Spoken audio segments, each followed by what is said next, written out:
Hello there, pumpkin friends. It's Chad. Today's April the 13th. I've got to do some work in here today. I'm running out of time, so let's hurry up and talk about it.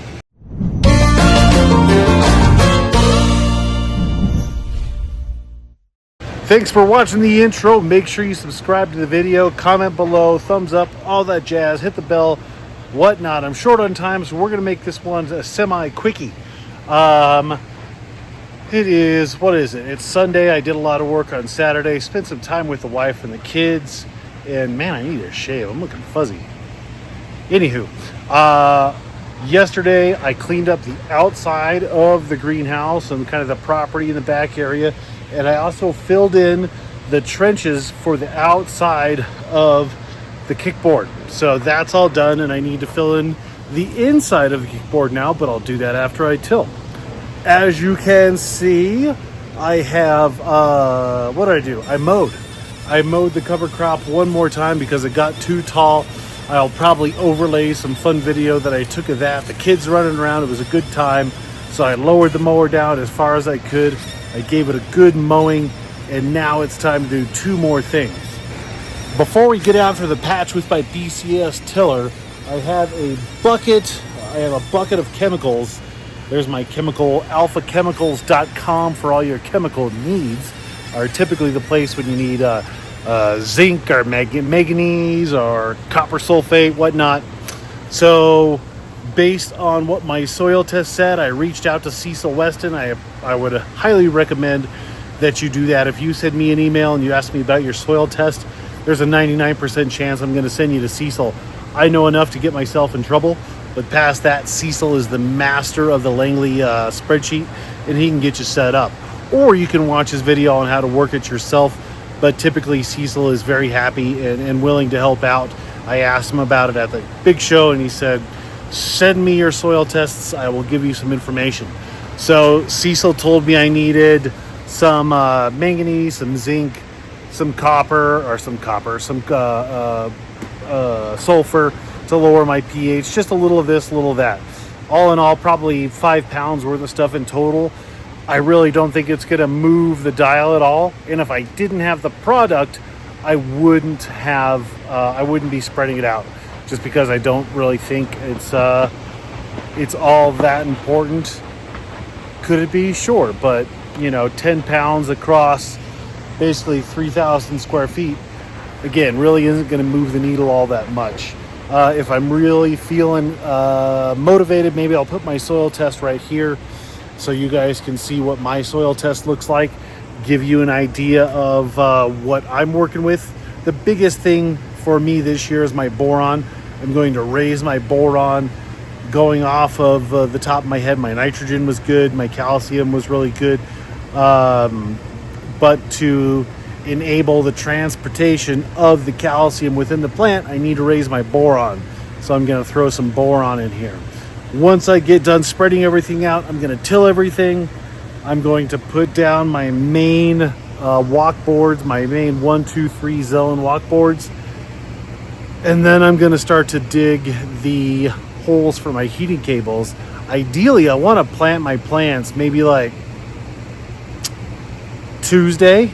Today's Sunday, so I've got a lot of work to do and not a lot of time. I don't know if I'll get it done. Maybe Wednesday, maybe Thursday. So either one of those days I'll be fine. If I get past Thursday, I don't like what that looks like as far as the plants, because if you watch the seed starting video, I'm just using some little pots this year. So I've got to get to work. I don't have time to talk to you guys, but I'll set up the camera so you can see what I'm doing, and come back later.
And there you have it. Probably, I don't know, three-ish hours worth of work later.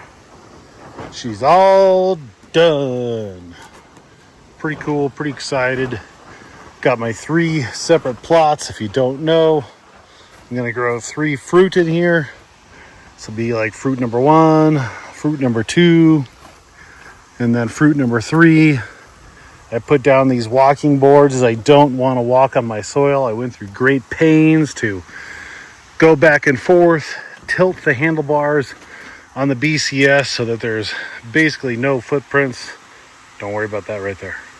Other than that one that you make kind of when I'm adjusting the walking boards a little bit. But this gives me separation, clear defined spaces for plant 2, plant 3, plant 1, or 3, 2, 1, whatever. It doesn't matter. Yeah. So what else? What else can I end with? Other things that I did this week. Shade cloth. As I look up here, I have 2 pieces of 75 foot by 6 foot white monofilament 30% shade cloth. So I have 1 piece right here kind of on the wall, and then I hung 1 piece up here on the hoops, on the word. It starts with S. It's escaping me. Purlins. No, not purlins. Whatever, these things. Up here in the scaffolding, up in the structure, because this side of the greenhouse gets hot. The sun comes kind of over this direction later in the hot day. This half of the greenhouse is always hotter, so I'm going to try to protect it a little bit better. I also put more extension cords. I proactively put extension cords down. I have 6 extension cords, 1 on each side, so 1 here, 1 over there. You can probably see it. And then I did that for every single plant. So every single plant has 2 extension cords, 1 at the front and then 1 at the back over yonder way. The only really thing that I need to do now is dig. Well, I mean, there's lots I need to do. I'll need to dig probably like, I don't know, maybe a 6 foot by 8 foot hole or so is as far down as I can get it. That 100% will not be today, but that will be maybe tomorrow project. I'll get my CO2 running. I'll start to get the irrigation set out. Because it's Colorado, we still have hard freezes all the way up until Mother's Day. We can have snow in the middle of May. So I'm not going to get all antsy and get everything full of water, because that's just asking for a hard time. One thing also that I'm going to do this year that I thought of while I was tilling, I'm going to get some of those Govee switches, those smart switches, so I can put my fans on program timers, because I want to retain more heat. So I'll have them shut off at nighttime. That CO2 will build from the CO2 system, fill up the greenhouse, kind of stay out here at the bottom. Maybe I'll have like 1 fan pop on and off throughout the night, 1 at a time, to swirl it around a little bit. But for the most part, I want to continue to be as automated as possible. And that is all I got for today. I'm going to be doing some stuff here. I'll tell you about that later, as well as the other side. But that's a tomorrow or another day thing. Not a today thing. Have a good one. Get out there and grow yourself some giant pumpkins. Talk to you soon.